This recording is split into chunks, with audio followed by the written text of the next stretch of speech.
بسم الله الرحمن الرحيم الحمد لله رب العالمين صلى الله وسلم وبارك على نبينا محمد وعلى آله وصحبه أجمعين.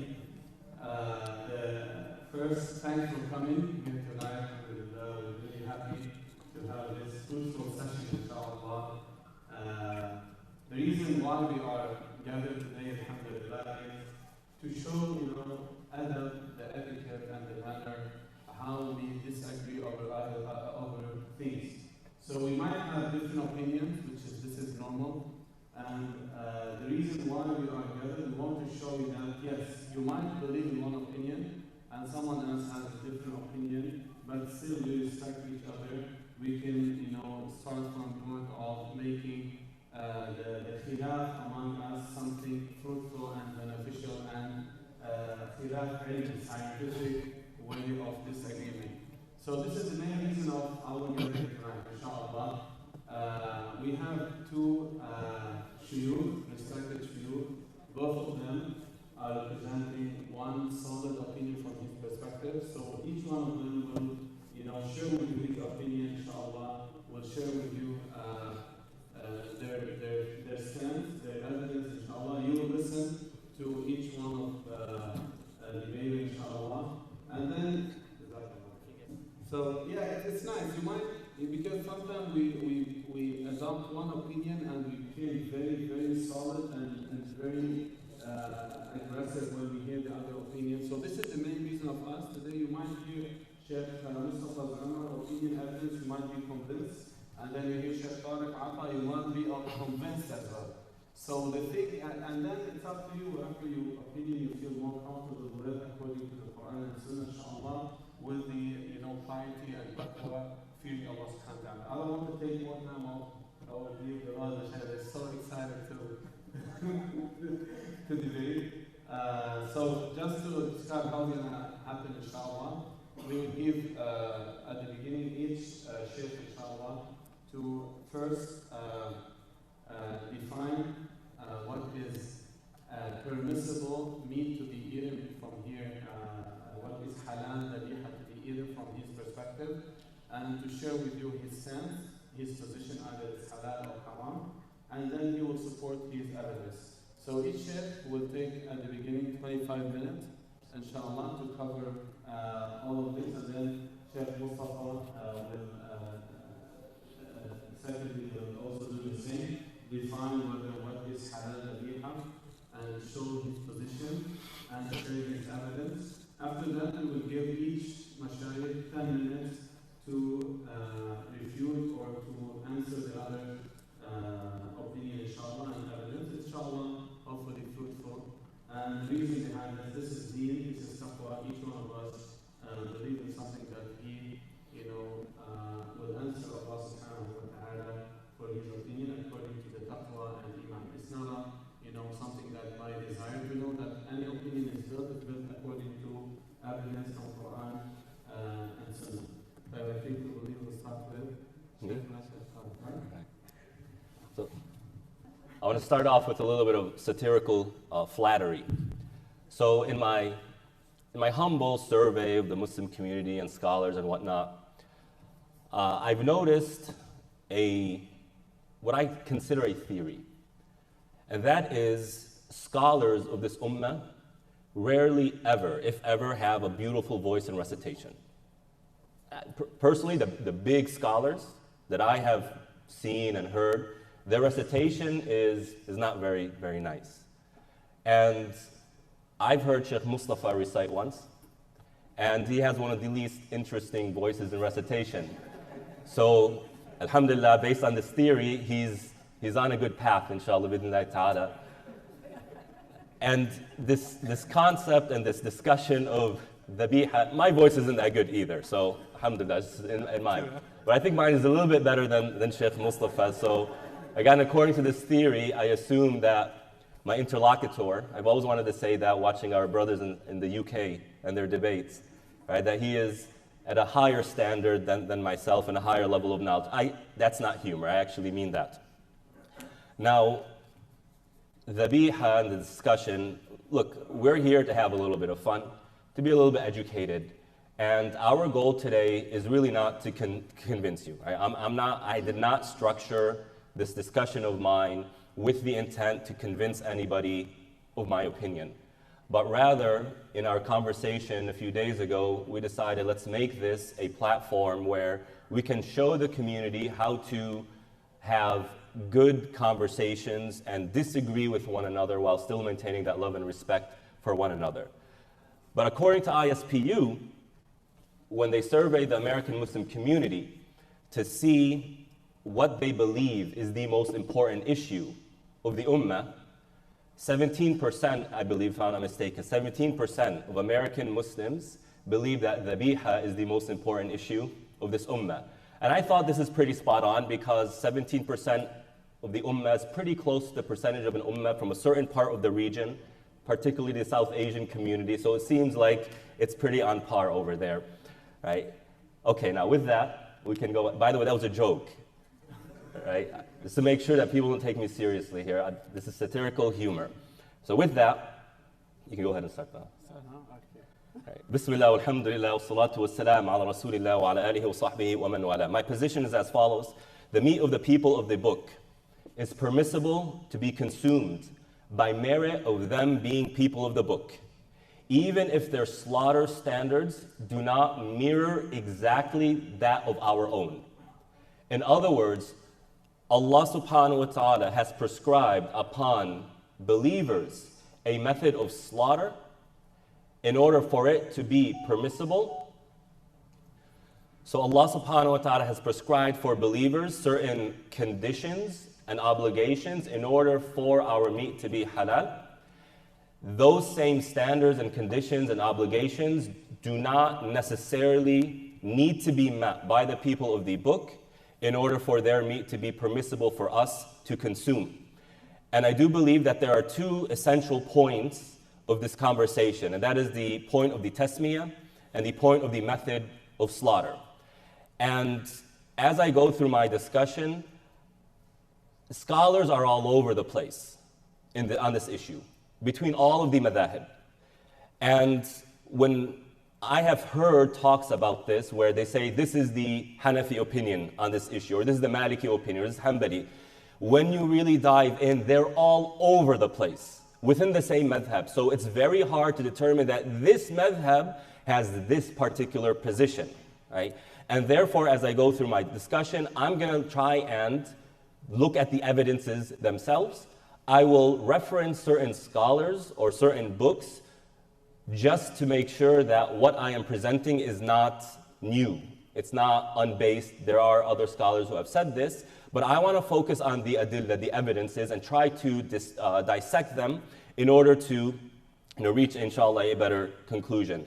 And I think the discrepancy and the confusion around this issue is based around four presumptions that I think are incorrect. The first presumption is that the Sharia requires their slaughter to mirror our own. And I mentioned this in the beginning. I think this is an incorrect presumption. The second presumption is conflating requirements of Zabiha and conditions for the permissibility of consuming meat. I think this is an incorrect presumption. Let me repeat this. Just because we're required to do something, we're obligated to do something, doesn't in of itself make it a condition for the permissibility or the validity of that thing. For example, in marriage, it is an obligation to give a dowry. It's an obligation to give a dowry. If you don't give a dowry, it's haram. But that doesn't invalidate the marriage. We're not going to say that that marriage is invalid, haram, because the person did not give a dowry, right?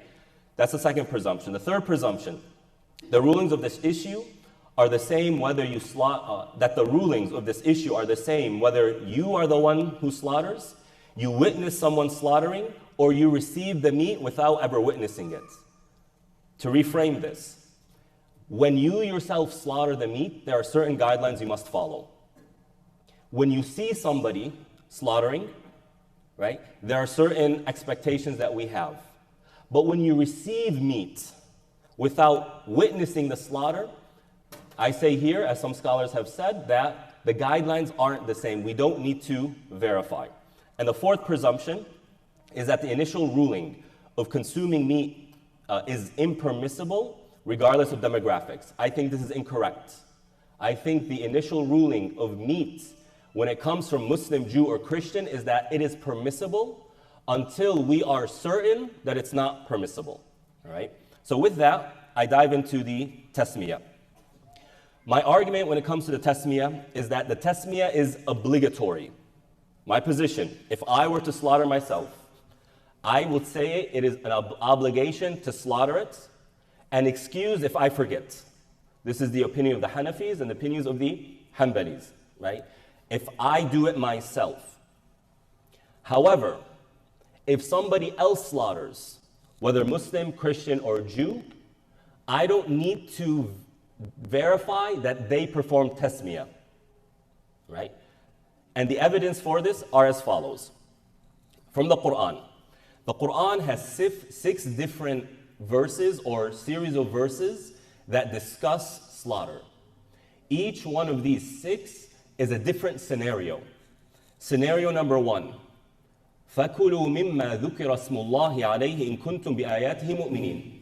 Eat from what Allah's name has been mentioned upon if you truly believe. In my understanding of this verse, and again, I understand there are varying opinions. If we're just going to sit here saying this scholar said this and this scholar said that, there's no point of having this debate. We know what the opinions are. My point here is to try and understand the Quran. I believe that this verse, eat from what the name of Allah has been mentioned upon, is referring to the slaughter of Muslims.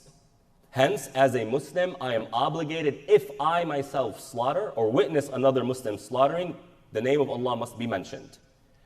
Number 2, the scenario of hunting. A Muslim hunts. Allah subhanahu wa ta'ala says, فَكُلُوا مِمَّا أَمْسَكْنَا عَلَيْكُمْ وَاذْكُرُوا اسْمَ اللَّهِ عَلَيْهِ. Eat from what your trained animal has caught and mention the name of Allah subhanahu wa ta'ala. Scenario number 3. This is ritual slaughter. Udhiyah qurbani. A ritual slaughter. Allah subhanahu wa ta'ala says, وَالْبُدْنَ جَعَلْنَاهَا لَكُمْ مِنْ شَعَائِرِ اللَّهِ لَكُمْ فِيهَا خَيْرٌ فَاذْكُرُوا اسْمَ اللَّهِ عَلَيْهَا صَوَافٍ. The budna, the camels, Allah subhanahu wa ta'ala has made good in it for you. If you slaughter it, again, the context here is Eid al-Adha, Udhiyah. If you slaughter it, mention the name of Allah subhanahu wa ta'ala. Scenario number 4. Slaughtering an injured animal. An animal that has injured with a fatal injury. It is dying, is in the process of dying. Allah subhanahu wa ta'ala in this regard says, وَالْمُنْخَنِقَةُ وَالْمَوْقُوذَةُ وَالْمُتَرَدِّيَةُ وَالنَّطِيحَةُ وَمَا أَكَلَ السَّبْعُ. I'm not, just for the sake of time, I'm not going to translate all of these. As I said, an animal has been injured in a fatal way. It is about to die, or it's in the process of dying. Allah subhanahu wa ta'ala says that if it dies, it is haram, إِلَّا مَا ذَكَّيْتُمْ, except that which you perform zakat. You perform what we would call the Zabiha. Right? You do the rituals that Allah subhanahu wa ta'ala, you do the obligation that Allah subhanahu wa ta'ala has prescribed upon us, including the tasmiyah. Scenario number 5, Allah subhanahu wa ta'ala says, وَلَا تَأْكُلُوا مِمَّا لَمْ يُذْكَرِ اسْمُ اللَّهِ عَلَيْهِ وَإِنَّهُ لَفِسْقٌ. Do not eat that which Allah's name hasn't been mentioned upon. This, I argue, is talking about the mushrikeen, the polytheists specifically, not the Muslims or the people of the book. Here, I want to dive into this as much as possible. Number 1, there are 2 hadith we can use to better understand the context of this verse. Hadith number 1, and that is the mushrikeen, the Quraysh, came to the Prophet and started to argue with him, saying, you all eat from what your hands have slaughtered, but you don't eat from what Allah has killed himself. They're trying to argue with the Prophet ﷺ. So this verse is revealed. And what does it say? Do not eat that from which the name of Allah has not been mentioned.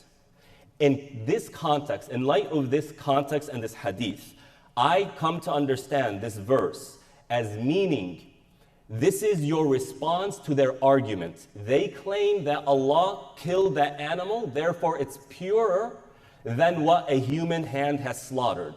Allah's answer is Allah killed that, And when you say Bismillah and you slaughter, Allah killed that as well. So it's a response to their arguments, and not necessarily meant to create a condition or an obligation upon for slaughter, and that is the tasmiyah. And once again, I do believe that a Muslim is obligated to say the basmala unless they forget. If they forget, they're excused, right? The other hadith we can use to understand this, or narration from the companions, is that during the fitna of the Khawarij, one of these fanatical Muslims started to criticize the Muslim community for obeying their rulers and their leaders. And they quoted this verse, the end of the verse, saying, وَإِنْ أَطَعْتُمُوهُمْ إِنَّكُمْ لَمُشْرِكُونَ. If you obey them, then you have committed shirk. One of the female companions heard this and said, كَذَبَ وَاللَّهِ. That person lied. This verse was revealed in light of the slaughter of the mushrikeen, right? And Imam al-Razi rahimahullah ta'ala further proves this, or further argues this claim by saying, number one, وَإِنَّهُ لَفِسْقٌ. This is an act of fisq, an act of clear disobedience. And he says that by the consensus of scholars, a Muslim who slaughters an animal and forgets or intentionally does not say the basmala, by consensus is not deemed a fasiq. They're not deemed a fasiq. So how can we use this verse to prove that the tasmiyah is an obligation? I'm talking about this verse specifically. There are other hadith and these other verses that I quoted prior, the other scenarios, which corroborate that. All I'm saying here is that those who use this hadith as the strongest evidence that tasmiyah is obligatory upon the people of the book, I'm saying no, this verse was revealed in light of the behaviors and the actions of polytheists.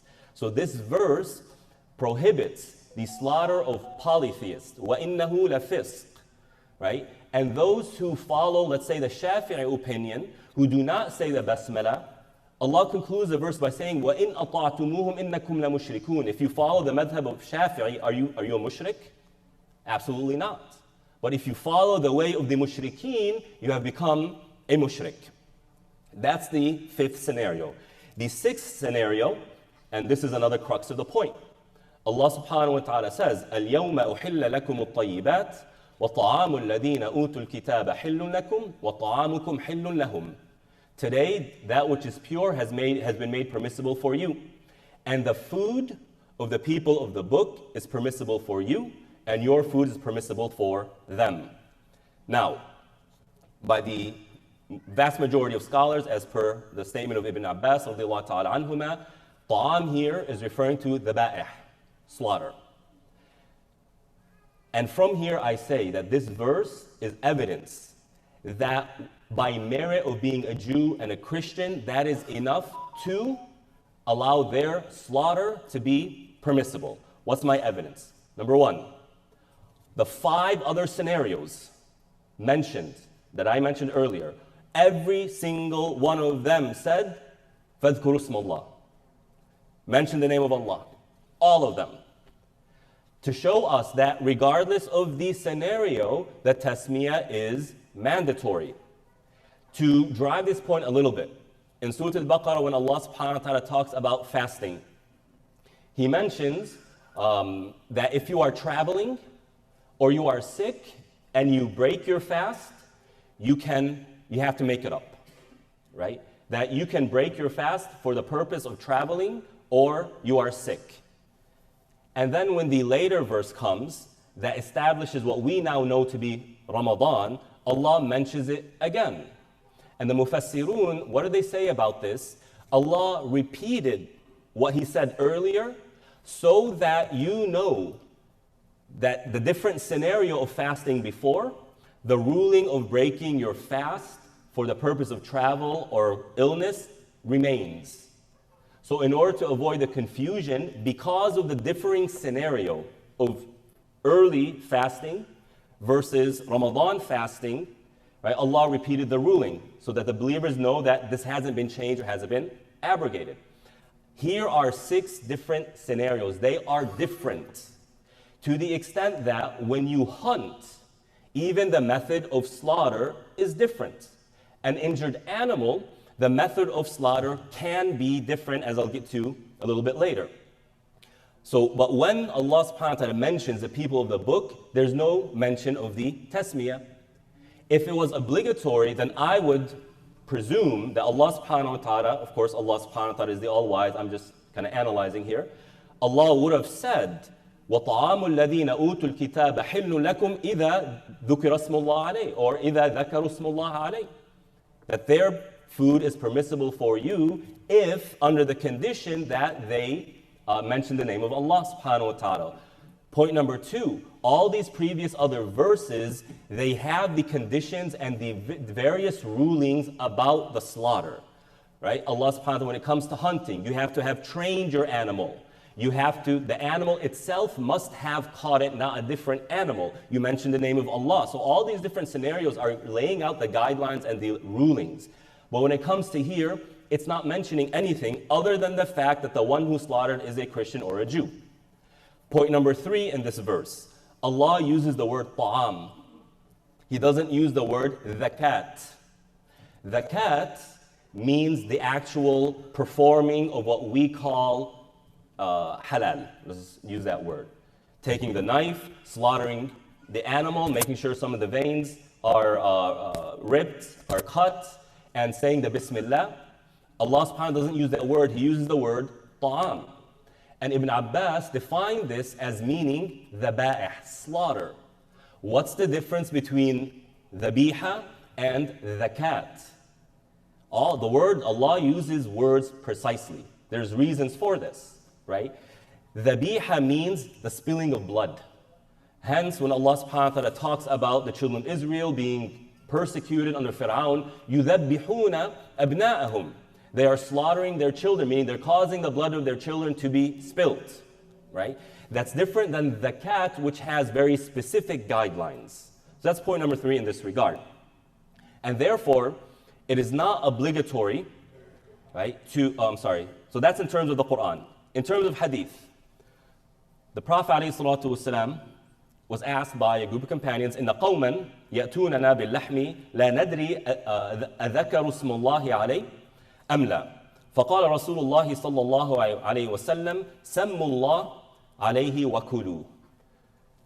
We sometimes get meat, and we don't know if the one who slaughtered it, or the one who slaughtered it, said Bismillah. Should we eat or not? Now, diving more into this hadith and its various narrations, we know that these are Muslims who recently became Muslim, right?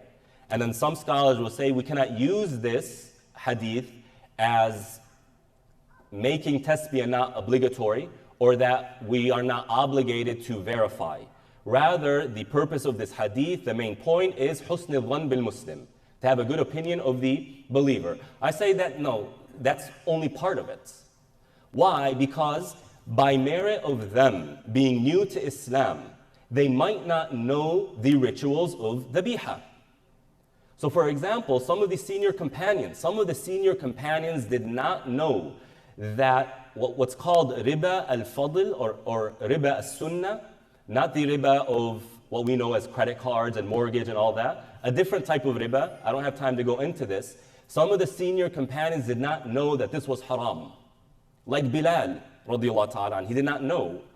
You have the occasion of, I believe, Amr ibn al-As or Ammar ibn Yasir, who did not know how to do ghusl or how to do tayammum. So they just rolled in the mud or in the dirt to perform wudu.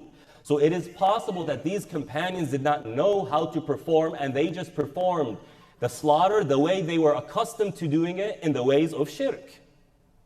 And therefore, the Prophet ﷺ says, it is enough that the meat you got comes from a believer. That suffices. Hence, going back to my original claim or my initial claim. If we ourselves perform dhabiha, slaughter, or we witness the slaughter being done, there are certain regulations, certain obligations that need to be met. Whereas if it's coming from one of the 3 categories of people or religions that we are allowed to eat from, we don't need to verify, right? We don't need to go beyond what we know to be most likely coming from Christian, Jew, or Muslim. And also the Prophet ﷺ ate from a lamb that was slaughtered by, or was presented to him by a Jew. There was no indication, did you say Bismillah? There's no this or that. Now, people will come and say that Jews have a certain way of slaughtering. That's 100% true. They are stricter than we are in this regard. However, these were the enemies of the Prophet. If they performed sihr on him against the teachings of their religions, who's to say that they didn't call a mushrik to slaughter that animal in order to harm the Prophet ﷺ? All I'm saying here is that to presume that they slaughtered completely accurately simply because it was the Jews of the past or the Christians of the past, I think is not convincing enough for us to use that as evidence that, the Prophet ate from it simply because they knew 100% that they slaughtered as is demanded by the Sharia. Furthermore, you have an occasion where the companions were in battle at the Battle of Khaybar, and this hadith is in Bukhari.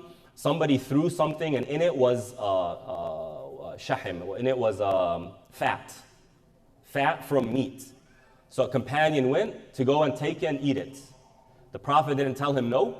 The Prophet didn't say verify, none of that. It was enough that it was coming from an area where it's presumed that it's coming from the people of the book. And again, they were at war with each other. Who's to say that they didn't intentionally slaughter in order to harm, in an incorrect way, in order to harm the Muslims?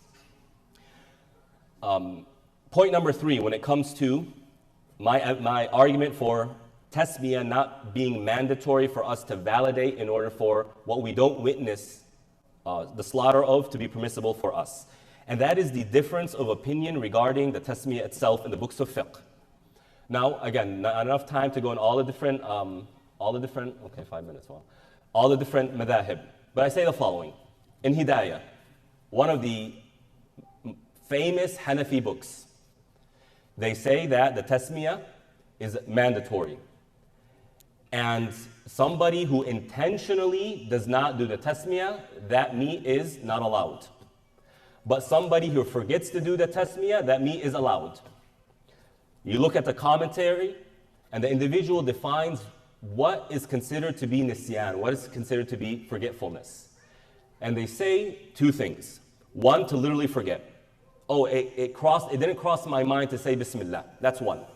Number 2, and again I quote here, that if that person doesn't believe that tasmiyah is a condition or an obligation of slaughter, then we categorize that as nisyan. You're allowed to eat from it. In other words, what I understand from this is that this particular individual from the Hanafi school is saying that if a Shafi'i slaughters meat and doesn't say basmala, under the belief that the basmala is not obligatory, that meat is halal. That meat is permissible, right? So herein, I think lies the crux of the matter, right? When we talk about the tasmiyah, are the scholars saying when you perform slaughter or when you witness slaughter, you have to do these things? Or do they mean generally whether you witness, you yourself perform it, or you see somebody or you get meat from somewhere else without witnessing it? I think this is where all the confusion is. And again, I understand there is so many varying opinions, right? Take the Malikis, for example. The Malikis are also all over the place in terms of the ruling of tasmiyah.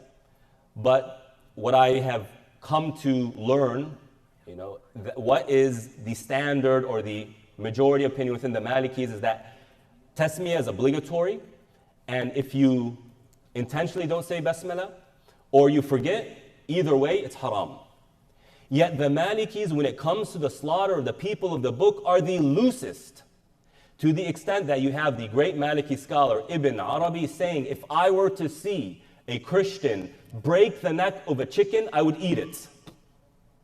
Now, that is an outlying opinion. I understand this. But the idea is, you might have a madhab that's adamant about the obligation of the tasmiyah, yet when it comes to the different religion, they have a completely different paradigm. So just because tasmiyah is obligatory upon me as a Muslim, does not automatically make it obligatory upon the people of the book. That's tasmiyah when it comes to the method of slaughter. I argue here, the second point. Remember I said the two primary concerns here is the tasmiyah and then the method of slaughter. Number two, the method of slaughter. I argue that what is obligatory to Muslims is not necessarily obligatory to the people of the book, right? Just like the tasmiyah. And therefore, there is a difference, as I was saying about the verse, وَطَعَامُ الَّذِينَ أُوتُوا الْكِتَابَ حِلٌّ لَكُمْ. The slaughter, their slaughter. And when you notice how the verse is worded, طَعَامَ الَّذِينَ أُوتُوا الْكِتَابَ. طَعَام, and then you have إِضَافَة, meaning the way the people of the book slaughter is permissible for you, and the way you slaughter is permissible for them. What I understand from this verse is that Allah is indicating that the method of slaughter of Christians and Jews is not exactly the same as our method of slaughtering. Hence the wording, not using zakat, but using ta'am, right? And also just dealing with the linguistics behind it. And from here, many Malikis came and said, what we understand from this verse is that what the Christians and Jews consider to be permissible for them is permissible for us. It has nothing to do with our method of slaughter, but rather has everything to do with what they consider to be food for them, of course, with the exclusion of what is categorically haram, like swine and like dead meat, etc. Right? And so the Malikis, their arguments, or at least a portion that we're saying, a Jew cannot eat camel meat. So if a Jew slaughters a camel, which is permissible for us, are we allowed to eat from it? That was the discussion the Malikis had around this verse and their understanding of this verse, right? So you have that. The second thing, the hadith, مَا أَنْهَرَ الدَّمْ وَذُكْرَ اسْمُ اللَّهِ عَلَيْهِ. What causes the blood to flow, to spill, and what the name of Allah has been mentioned upon. I talked about the tasmiyah. Let's focus on what causes the blood to flow. As far as I know, the scholars are on the same page when it comes to the purpose of slaughtering. In the practice of slaughtering, meaning cutting the throat of the animal, there's nothing inherently spiritual about it, but rather it is a method of removing blood from the body so that the blood doesn't become dry inside the flesh of the animal, which is harmful for the human being, right? This falls in line with the whole concept of Zabiha, the spilling of blood. Now, here the question comes, is it mandatory to slaughter from the neck? And number two, how do we define the term dead, meita? Let's focus on the first. Now again, I personally believe, right, and it's clear within the Muslim paradigm that the slaughter needs to be from the neck. How many veins? That's a different conversation. But in certain cases, if an animal runs away, or an animal falls in a well to where its upper body is in the well and you only have access to its lower body. Here the scholar says, cut it wherever, get the blood out from wherever, and it's permissible. In other words, if you have a sheep and it falls in a well, you can't take it out, it's stuck. What do you do here? You can cut it from its sides, as the scholar said, and eat it. It's permissible there. Here the Sharia is making a concession. This isn't the standard rule. I'm not saying if you just have an animal, you could slaughter it from anywhere. It's not what I'm saying. What I'm saying here is here you have a concession in certain scenarios that allows the slaughter to be performed from other than the neck, right? Why not say the same about the people of the book? Now, some are going to come and say because it is their original practice, the Jews and the Christians, to slaughter from, right, the neck. But according to my thesis, and that is by merit of them being Jew or Christian, the way they choose to slaughter makes it permissible for us. We don't care about how they slaughter, right? So long as the animal is alive, the animal is halal for us, like it's not pork, for example, right? So ma anhara dam, Here the Prophet ﷺ is saying what causes the blood to be spilled. I understand the mayta, that's what I forgot. The mayta. When is an animal dead? How do we define this? When is an animal considered dead? What's the definition here? Is it what we call biological death? And if so, how do we know an animal is biologically dead? What determines that?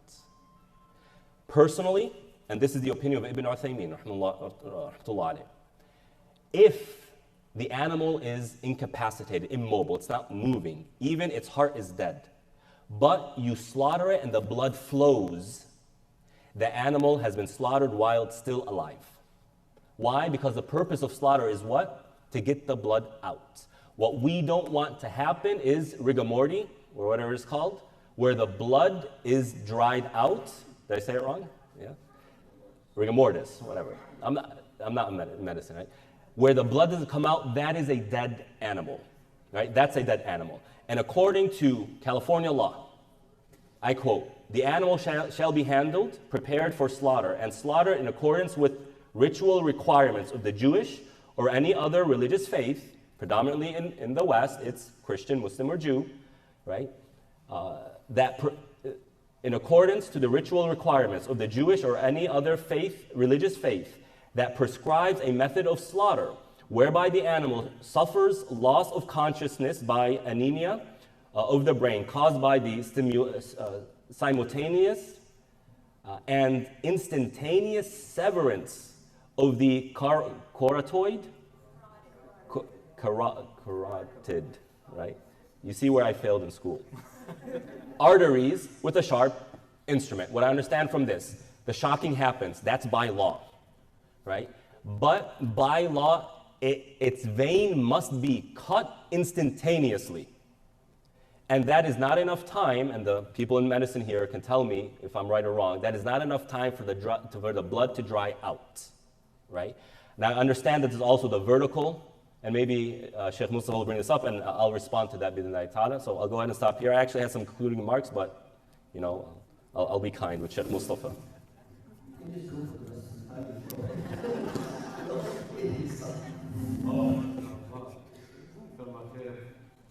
We need a break after this. Many points are mentioned by Sheikh Fahad. Jazakallah khair. I think his position is quite clear to all of you, right? Alhamdulillah. He mentioned a lot of points. I wrote them down here, but maybe I'll let Sheikh Mustafa, inshallah, but the same thing. Define what is in your consideration halal to be consumed and show your position, inshallah. Sheikh Fahad took 32 minutes. But two, I think. The joke, yeah. Yeah, the joke was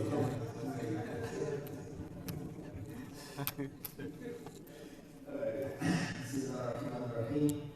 Alhamdulillah, wassalatu wassalamu ala rasulillah wa ba'd. So first of all, those of you who actually look at the flyer very carefully, you might have noticed that there's a burger with bacon actually on the flyer. And I just want to make it very clear that neither of us supports whatever might be in that burger. Beyond me. Beyond me, sure. So, the father's opinion, as you mentioned, is we don't ask questions. So, if you see one of those. So, alhamdulillah. Let me start by saying that, inshallah, out of respect for my friend, Sheikh, inshallah, every time I bring up a verse of the Quran, inshallah, I will not recite it for him. Easier for him, inshallah. Microphone's off. Focus properly. Inshallah, I'm not arguing with that. I'm going to be making. So, are all the lights on? Yes. All right, so this is a debate. And I think when you hear the word debate, one of the things that happens is there's a negative connotation, like, they're going to be like fighting or something like that. Zillions take a picture of like posing with like the UFC style. But the definition of debate is, according to the dictionary definition, it's a discussion where reasons are advanced for and against a proposition. So a debate can actually be like a respectful discussion and that's what we plan on having over here. And you know, Muslim scholars, they used to debate each other in the past. It was very common. In fact, students and teachers would debate. And the reason why they would be debating was an intellectual exercise. It was for them to arrive at the truth. Imam Abu Hanifa, the founder of the Hanafi school of thought, used to do this with the students all the time. And this was part of the way in which he would actually teach his classes. There was a lot of debate taking place. That atmosphere of healthy intellectual debate is very different than what happens on social media. And it's very different than happens when some friends gather together and they don't see eye to eye on this issue, and they start going, man, I can't believe you eating this, or man, I can't believe you're such an extremist, and it goes back and forth, back and forth. And that's why it's very important for us to think about the advice that Imam al-Ghazali gave in the introduction to his book, Ihram al-Din. He says that debate as a means of searching for truth is justified, and it's legitimate. But we need to fulfill certain conditions. And he mentioned a few of these conditions. It's a really good read, but I'm going to summarize three of them. Number one, he said that you must have the intention of searching for the truth, not to just defeat your opponent and make yourself look good. And inshallah, that is, we should be both renewing our intention, and I'm sure we came with that intention. We did, I came with that intention, I'm sure Sheikh did. That should be the intention of everybody here. Number two, one of the conditions of debate is that you must have qualifications to speak about this topic.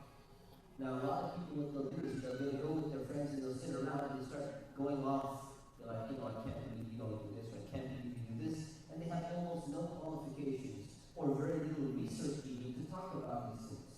So Imam al-Ghazali mentions that's the second quality or condition that you need to have to engage in debate. And the third one that he mentions is that debate should be held in private rather than in public. Now the question then is, well, why are we doing this debate in public? So normally I could just keep it just fine. We could just talk about this position and go back and forth. And it wouldn't be difficult to do that. But the reason why we're doing this is because we're trying to model the correct way of discussing an issue by identifying the proper limits as well. And the reason is because this is a public issue and people are debating it all the time.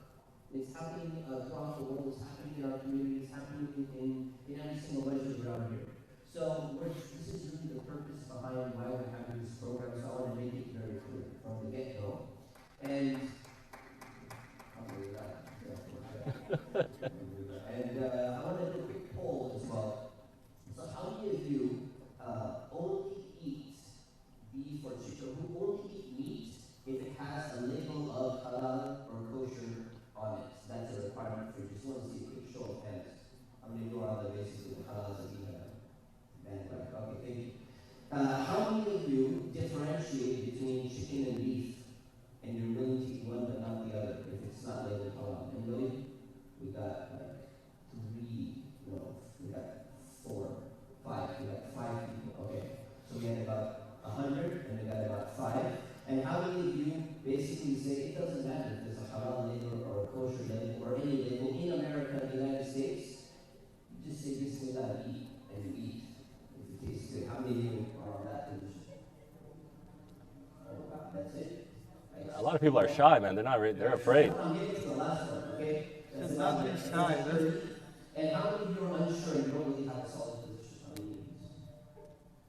About maybe less than 10. Okay. All right, alhamdulillah. So that just helps me understand where you're coming from. So I'm going to start with my core argument. So first of all, why do people, you hear this argument oftentimes, why do people make such a big deal out of meat? Why do they get so passionate about it? Well, the thing is, what you eat actually matters very much for a number of reasons. Allah subhanahu wa ta'ala mentions certain rules and guidelines in the Quran. He didn't mention it for no reason. So if there's guidelines, and some of those guidelines are at the level of being clear-cut, black or white, you have to do it, or it's absolutely haram if you don't do this, then it's very serious. And there's a hadith of the Prophet ﷺ where he mentions a man who starts making dua to Allah, and he starts asking Allah for something. And then the Prophet describes him, and he says, this guy, one of the things he's doing is he's not eating halal food. And then he says, how can Allah answer his du'as? This guy doesn't even care to even make sure that the food that he's eating is permissible in the sight of Allah. And that's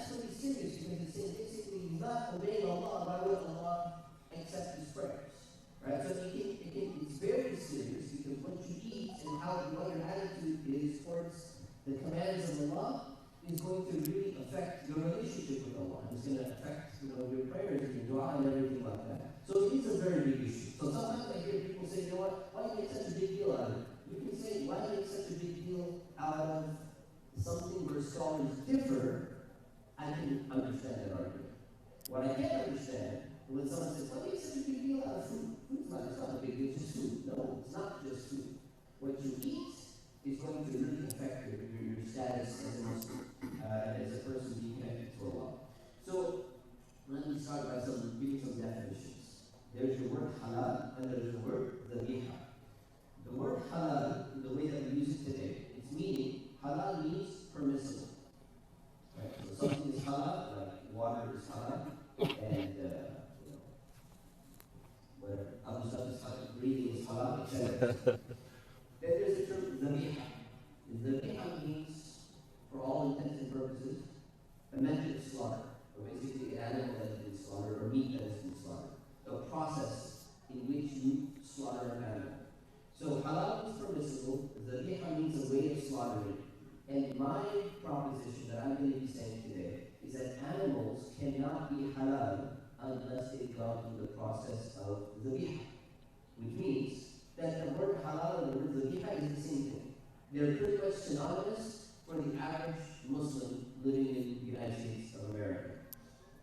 So to further explain what my view is on this issue, my view is that you should only be eating meat.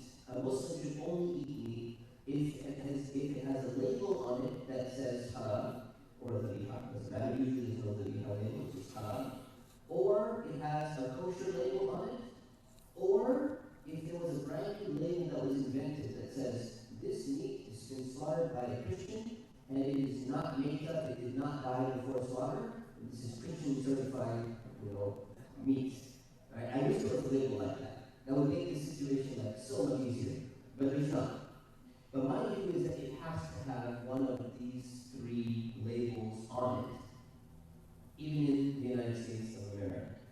So I'm going to be ignoring the issue of whether you need to say Bismillah on an animal or not, which Sheikh probably spent 35 minutes talking about. So I'm just going to completely ignore all of those arguments that he made, and I'm only going to focus on two of the main issues, and then let me address this one at the end. Two issues. The one, the issue of meta, of a dead animal dying before it's been slaughtered, and Ahlul Kitab, meat of the Jews and Christians. And the reason why I'm addressing these two issues, and I'm ignoring the other one, because whether saying Bismillah before you slaughter an animal, whether or not it's a requirement or not, is something that is legitimately debated among scholars. So if we were to lower the standard just a little bit and say, look, let's just assume we accept all the four main madhabs. You pick the easiest one out of it that's recognized. Okay? Fine. Let's just put that aside and let's focus on the other two, which are actually much more important. And there is, I would argue, there's ijma. There is a consensus, unanimous consensus on the core foundation of these two issues. So that's why we're going to focus on that. So the first one is dead meat. Dead meat, or what's called carrion, or meta, is a really important issue to understand. I hear this from a lot of Muslims. They say, listen, if you go to like a buffet somewhere, it's a random place in the world. They say, you know what? As long as there's no pork in the buffet, is there pork in there? No, we don't have pork. Alhamdulillah, good, we can eat, everything's good. As long as it's not pork, it's halal. But the reality is, non-pork, there are many other types of meat that are non-pork that can also be halal. And meta is in the same category as pork. So if an animal has died, and it's not been slaughtered before it died, then it is in the same category as pork as being 100% halal. Where does this come from? Allah subhanahu wa ta'ala says in Surah Al-Baqarah, chapter 2, verse 173, حُرِّمَتْ عَلَيْكُمُ الْمَيْتَةُ. I'm not supposed to recite. You're not reciting. You're quoting. حُرِّمَتْ عَلَيْكُمُ الْمَيْتَةُ. For me,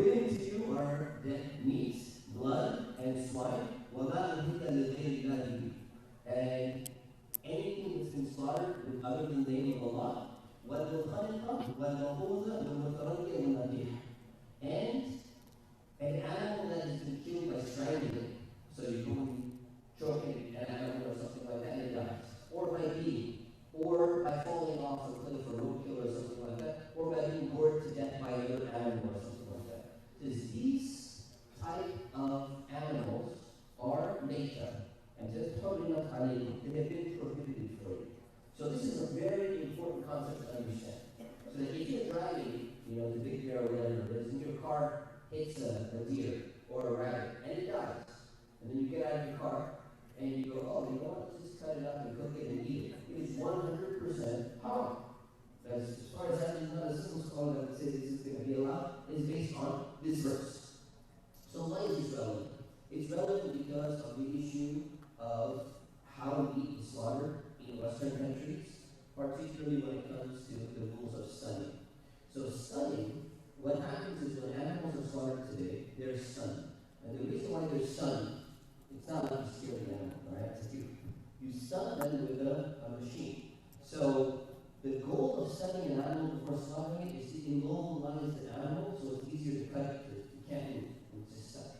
And supposedly the argument is that it's more humane to stun an animal. So it's a little bit more humane, according to this theory, to shoot it in the brain with the gun, rather than slaughter it and letting it bleed out. So there's a type of stunning which is known as irreversible stunning, where this happens mainly with cows. So there's a captive bolt, it's basically a gun. You shoot it, a bolt pops out, and then comes back in. You can keep shooting until you don't get bullets. So you go up to a cow, you shoot it in the brain, and it falls down. And if you leave that cow after you basically hit it in the brain, you leave it for like a minute or 2 or 3, it's going to die. There is no law in the United States of America that says it is illegal or you're going to be fined if you allow an animal to die by a captive bolt. So if you don't, and you probably can understand large corporations, their main goal is definitely not the humanity of the animal, not this human anyway, but not caring about the animal, but they go and they shoot these cows. And people have gone and visited several slaughterhouses, and they go to shoot the cow, and the guy will come along and slowly start cutting all of them. One of them, after they shot like 10 of them, he's going, and he goes, let me go use the bathroom real quick, or let me go take a little snack break, let me go smoke a cigarette. And he comes back in, and that animal has already been dead by the time he came back. So that's a really big problem, because it results in a number of these animals being killed, dying, not through the process of slaughter, before they're actually going to be cut and be slaughtered. Chickens are dipped in electrified water as well, so it's a little bit different. But what happens is, in America, in Western countries, which are supposedly Christian countries, there is no requirement at all that the slaughterers need to be trained to look for signs of life and to reject any animal that has died prior to slaughter. There is no rule like that whatsoever. When it comes to an average slaughterhouse, in a halal factory, there is. In a kosher factory, there is. In a supposedly Christian or non-Jew Christian Muslim slaughterhouse, there is no process like that. If there were, the situation might be different. So that is when it comes to animals that have died prior to slaughter. The second is with regards to the Jews and Christians, Ahlul Kitab. Allah subhanahu wa ta'ala says, today all the pure foods have been made lawful for you. Shaitan quoted this verse already. The food of the people of the book is permissible for you, referring to meat, just like you said. So this was referring to the animals that had been slaughtered by the Jews and the Christians. And Sheikh rightfully said that what Jews and Christians consider permissible for them is okay for us. This is the lowest standard that exists in the Islamic literature. But he made it very clear. He said, but it cannot be pork. You can't be like, look, the verse says whatever the meat of the Jews and Christians. So a Christian comes and slaughters a pig. You say, well, according to this verse, I can eat the pig. It says that the meat is allowed for me. No one's going to make that argument. Likewise, no one should make the argument that the dead meat, if a Christian comes on, this was very common in Europe, by the way. The way that Christians used to used to kill chickens before they ate it, they would just take the chicken, crack its neck, cut it up into pieces, and eat it. So no one's going to make an argument. And this Ibn Arabi, the statement that he quoted is an anomaly. He actually contradicts himself half a page before in the same book. And you can read about it here in Mustafa Umar's book on Ahkam al-Zabiha, which has been translated into English by Mufti Abdullah. But anyways, so no one's going to make the argument that, you know what, we can go ahead and eat something that has died because somehow the Christian that slaughtered it, it's going to be okay. Like the saying that pork would not be allowed just because a Christian slaughtered it. So if we understand this, we say, okay, we can eat from the meat of the Jews and Christians. Okay, let's say according to the most relaxed of standards, according to the Shafi'i school, and they don't need to say this and that on it. Okay, let's agree on that hypothetically. All of that is all good. There's still two conditions that you have to make sure exist. Number one, that these actually need to be people of the book. They need to be real Jews and real Christians. Today, in America, we have atheist Jews. An atheist Jew is not a Jew according to the Quran. Right? Somebody says, yeah, I'm Jewish, but I don't believe in God. How can you say, hey, this guy, you know what, if he slaughters an animal, we're good to go. Something is not right about that. And many Christians are, in a whole other category. So let's not get into that. And then the second rule is they must slaughter properly at minimum. It shouldn't be pork and it shouldn't be meta, a dead animal. Now what happens, so a lot of meat, or a significant amount of meat, that is slaughtered in Western countries, that are supposedly Christian countries, the Christians don't care if the animal has died beforehand or not. This is not a big deal for them because most of them don't really care about any of these rules at all. That's why there is no Christian label. There's a kosher label, there's a halal label, there is a Christian label. Another thing that people bring up is the argument, I don't think I heard Sheikh mention it, but it's one of the most common arguments that people bring up. And it says the United States is predominantly a Christian country. So, I don't know what's going on here. Use this one. Turn it on. Is that better? Alright, so the argument is the United States is a predominantly Christian country, so you can just safely assume that if you go to any store, any restaurant, that meat should be fine because it's probably the meat of a Christian. Well, if you look at the statistics, let's just assume that everyone who identifies as a Christian is actually a Christian. The United States has, last I checked, hour and a half ago, the United States has a 63% Christian population. Let's do it with your side. Alright, so let's test again. Is my one? Okay. So 63% of the United States is supposedly Christian. I'm going to try and make the opposite argument. Everything is halal. Oh, it's working. Karamat. I see what's going on here.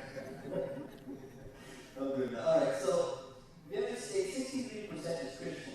Look at the United Kingdom. Last I checked, is between 38 to 47% Christian. In the last I checked. This is less than 50%. France at the low end is 51%. Russia at the low end is 46%. China is 3%. And yet, I know many Muslims who travel to China for business. Now, do you try to stay? Yeah, I think I could stay. And then, how do you get to stay? And then, how do you die? Oh, I never thought about that. Can we safely assume that they might be Christians? On what basis? On what basis? So, it's really important to understand that there are some regulations. How do you make this assumption? Right? So, in the same verse, Allah subhanahu wa ta'ala says you can marry a Christian, you can marry people of the book, this is for men. You can marry a Jew, you can marry a Christian with some conditions. And some scholars say don't do it, is minorities in America. But let's assume you can. So he basically use the same argument and say, you know what?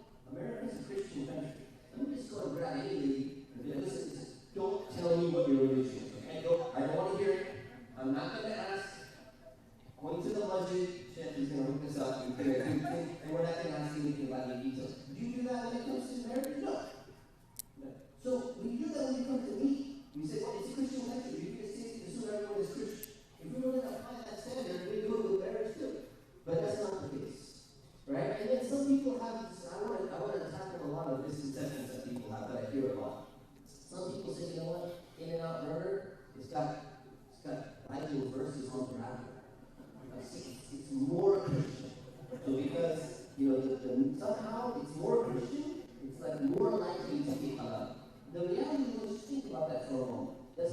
Bible verse on the wrapper of a burger somehow ensure that the meat was more likely slaughtered by a Christian? The answer is no. Does In-N-Out discriminate and hire only Christians? No. Does In-N-Out make sure to buy only meat that comes from a slaughterhouse that only employs Christians? No.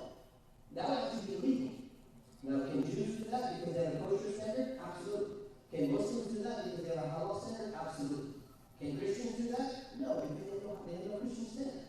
So that idea of it's a little bit more of a Christian organization. Chick-fil-A is a little bit more Christian because they kick down some gay people who are Christian or whatever. That doesn't somehow make it like closer to being, the slaughter process is somehow more in line with Christianity. And this idea of assuming, we need to be very cautious about this. There's a hadith in Bukhari, in Sahih Bukhari, it's hadith number 175, that there was a man, his companion by the name of Ali ibn Hatim. And he went to the Messenger of Allah and he said, I asked the Prophet, peace be upon him, about he used to use hunting dogs.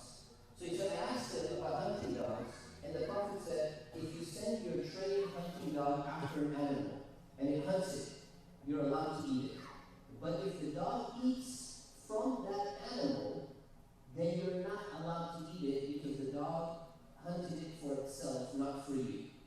So the Prophet was pretty strict on meat there. And then Ali further asked a question. He said, sometimes I send my dog to go hunting, and when I get to the animal, I find that there's another dog next to my dog, and I don't know which one of them actually killed the animal. Was it my dog or was it the other guy's dog? What did the Prophet respond? He said, do not eat that animal because you only mentioned the name of Allah over your own dog, and you sent your own dog, you didn't do it for the other dog. Very strict.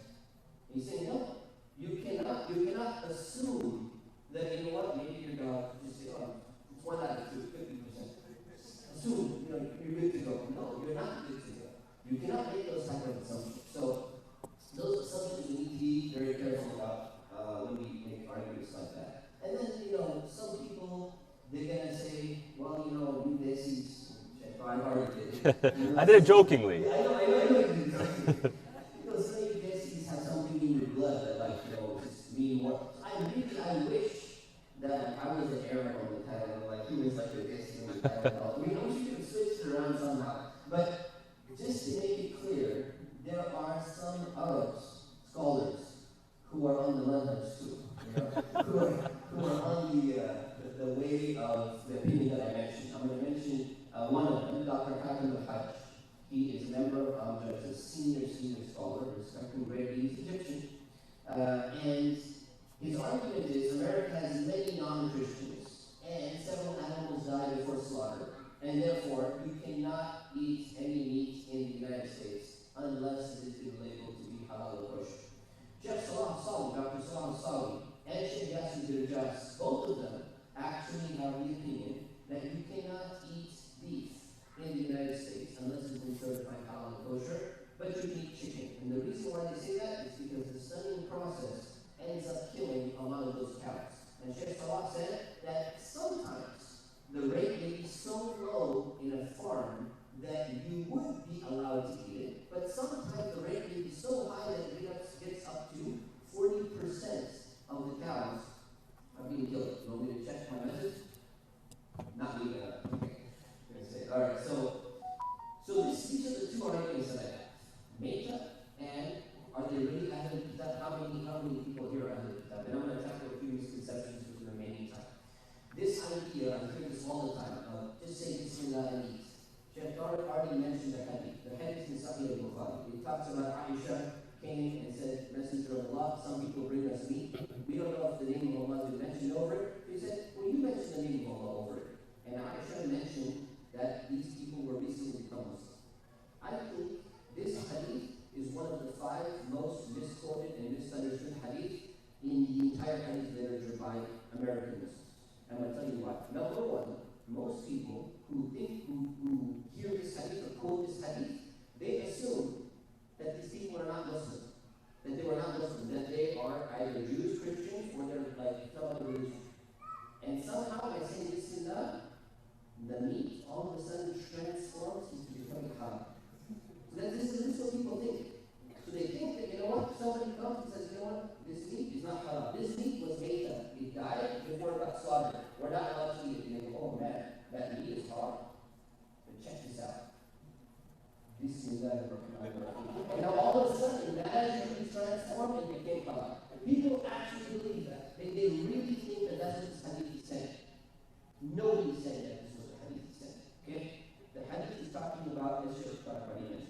So, this is misconception number one. Misconception number two is the Prophet was invited by a Jewish woman and he ate and he didn't ask the Jewish woman, whether to eat this. So I've never heard this theory in my life, but it's an interesting theory. And this theory was that she might have gone and got a mushrik to perform the slaughter in order to harm the Prophet. I mean, that's a rare possibility, but that's not generally the way things work. The way things work is, if you're eating at someone who generally practices halal or kosher guidelines, then you don't need to sit there and investigate whether they, poison your food or whatever it may be. So that's a common misconception as well. And people will quote the verse. They'll say,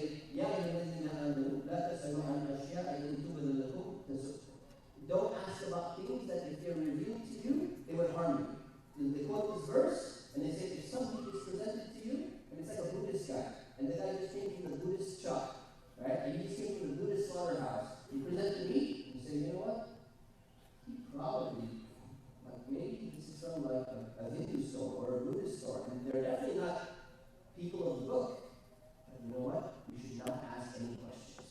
Because this verse says, don't ask any questions. And then you go to China, and you're like, I'm going to go eat this steak. So you know what? Let's not ask that. Let's just hopefully assume that maybe there just happened to be one of those 30% of Christians that happen to be in China. Or when you do that, do you really apply that principle? Do you see that burger? Do you see like a burger someone presents to you? Let's say you go to a birthday party or office party. Somebody brings a pepperoni pizza. Well, you know what? We should not ask. Let's just safely assume that maybe it's halal pepperoni. We're just not going to ask the question. That's not the way Islam works. It's going to work when you go to a Muslim who you know is practicing. They go to the masjid and they bring you pepperoni pizza, and you're like, okay, these people pray in the masjid. We know that they eat halal. Most likely, almost sure this is not going to be pork. But if you go to somebody's house and this guy's never been to the masjid for 10 years, he's serving alcohol, and he's smoking a joint in front of you, you know what? We don't want to offend him. So let's not ask if you ordered, pepperoni. Let's quote the verses apart. That's not what really Islam is about. So we need to be careful about these common misconceptions that people have, and inshallah, I'll end it here. Inshallah. 2 minutes before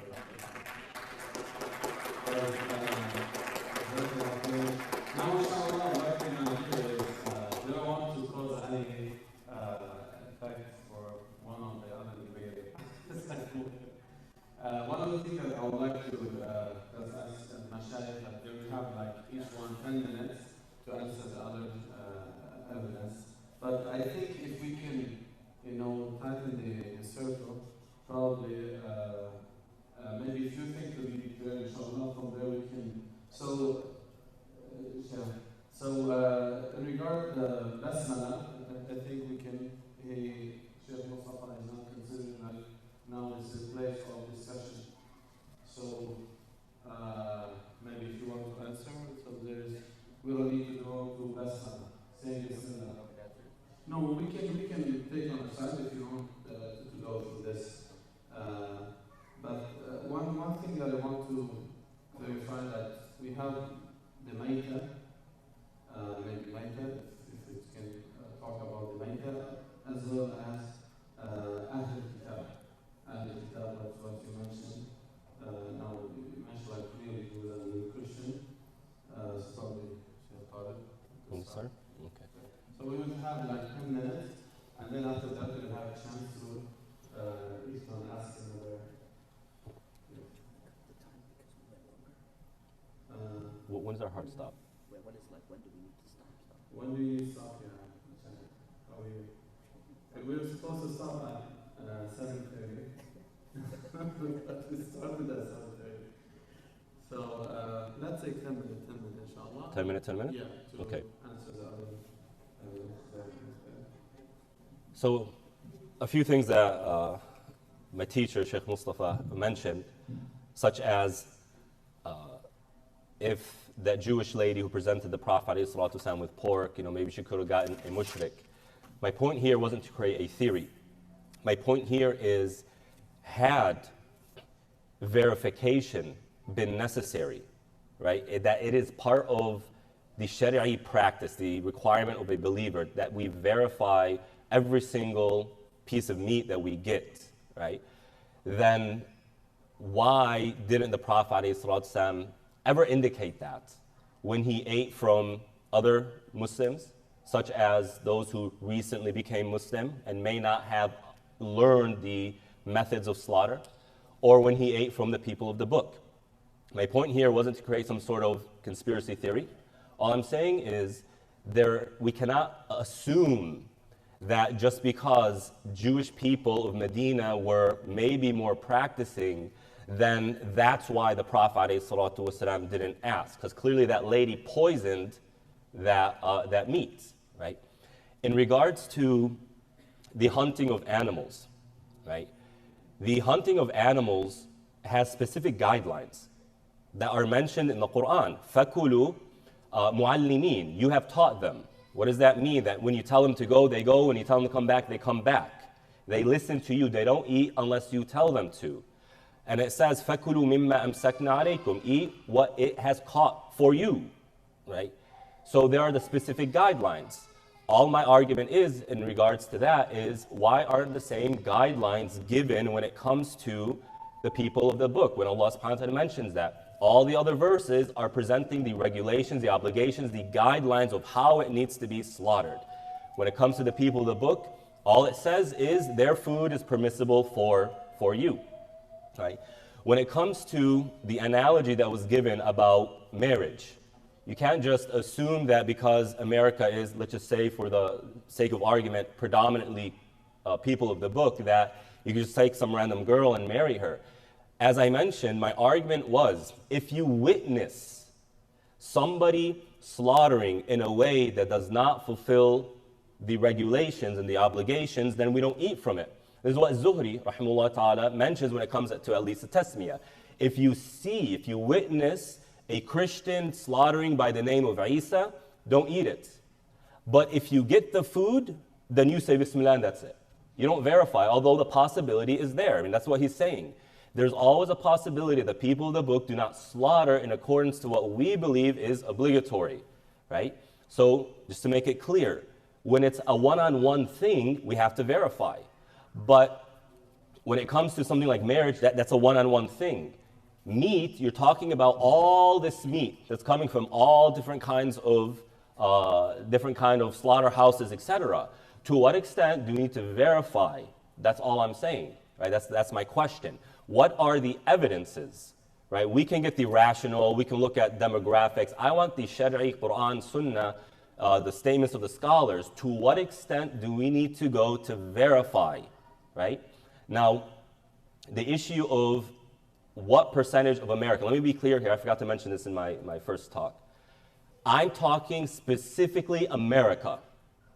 What I'm saying here should not be taken to Europe or to Canada or wherever else. I'm talking specifically about America.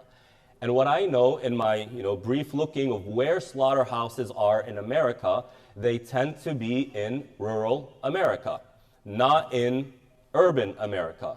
And what we know that rural America is more Christian identifying than urban America, right? And the second point, who gets the authority to define who a Christian is or a Jew is? Scholars differ. The opinion that I follow is that any person who identifies as a Christian, meaning their prophet or their God is Jesus, and their book is the Bible, that is a Christian. And the same thing for Jews. If they say Musa is my prophet or the Bible is the book that I consider to be holy, that is enough. Now, if they're atheists, they're not Christian or Jews, to be clear here. No, I don't think anybody would make that argument. But who gets the authority to identify or to determine this is a Christian, this is a Jew, right? Now, Salah al-Sawi, Hatim al-Hajj, Sheikh Yasir Birjas, all way, way more knowledgeable than me. I am nothing in comparison to them. But just because some scholars said it, you'll find other equally competent scholars who say the opposite, right? So you take, for example, Sheikh Sa'id al-Kamari. You take, for example, Uthman Khamis. You take, for example, Sheikh Hamad Wild al-Dadaw, right, who made the argument that I was referencing, that their food is permissible to us. What they consider food for them is permissible for us. But what he says is that this is a secular world. I disagree that America is secular. Europe, maybe. That's his experience with the West, because he's from Mauritania, and so France is what he's more familiar with. But as I quoted from California state law, it says by Jewish or any other religious ritual, tradition, right? Also, when it comes to the issue of Mayta, my question is, what is the definition of a Mayta? Do we consider the definition to be simply biological death? If that's the case, what is the evidence from Quran, Sunnah, or the statements of the scholars? My definition, as I took it from Sheikh Uthman ibn Uthaymeen, Sheikh ibn Uthaymeen, rahmatullah alayh, is that a dead animal is what? If you cut its throat, blood does not come out, right? If blood does not come out, it is dead. But in terms of my very short research and my looking at YouTube and what goes on in these slaughterhouses, right? I understand that's not the most thorough research, right? But the idea is a primary source, number one, right? But in my very limited research, as the state law says, the animal must be killed immediately. Now, if our brothers and sisters research and they find that, as Sheikh Mustafa was mentioning, that they go, they take a break, they come back, and the blood does not come out, it's haram. Let me be very clear here. If it becomes undoubtedly clear that these animals are dead, in a sense that blood does not come out of their bodies when they are slaughtered, we cannot eat that meat. And if it becomes fact that America is no longer a land of the people of the book, we cannot eat their meat. So be very clear here, right? I just argue the evidence is not there. Even Sheikh Yasir al-Qadi says it's still not clear what percentage of these animals are dead prior to slaughtering, it's not clear the percentage of Christians. Like what's the real percentage of Christians, and especially once you start getting into the rural areas. And so my question is, or I shouldn't say a question, what Ash-Shatibi rahimahullah ta'ala says in his book, what's his book? Muwafaqat. He says, what is yaqeen is not overruled by the dhann. What is certain is not overruled by a speculation. It's only overruled by another certainty. Maybe one day it will become certain, but until then, we're not going to take a gray area. As per Sheikh Yasir al-Qadi said, these are gray areas. We're not going to overrule the initial ruling of the meat of the people of the book, which is permissible, because we have certain speculations. Until those speculations become certainty, what is certain does not become, what is certainly halal does not become haram. So now, you want to answer his evidence, and then we'll go to, so inshallah, he will, because when he was giving his opinion, he was supporting his opinion by his evidence. So now we would like to answer his evidence in 10 minutes, inshallah, and then we will have a question and answer, inshallah. So yeah, to answer these three, I want to answer three main points that Sheikh Tarik, who not exactly my student, I consider him to be my peer, brought up. So first of all, when it comes to the idea of being invited by the Jewish lady, the Prophet peace be upon him was invited by the Jewish lady. It's important for us to understand the difference between being invited by a Jewish lady, being invited by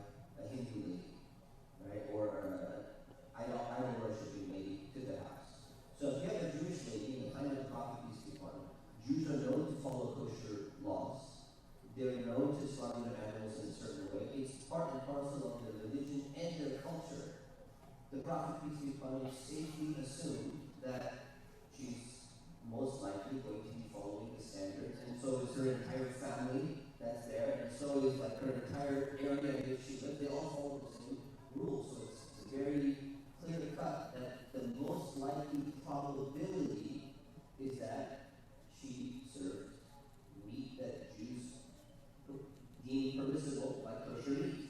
So that's how he ate it. But if the situation was changed, which is kind of what Sheikh was mentioning, he said if the situation was changed, she was a Hindu, or she was an idol worshiper, or she was a Buddhist, or she was an atheist, or she was someone other than she was a Satanist, right? She was a Satan worshiper, and the Prophet, peace be upon him, let's say, was visiting her for whatever reason, and she served meat.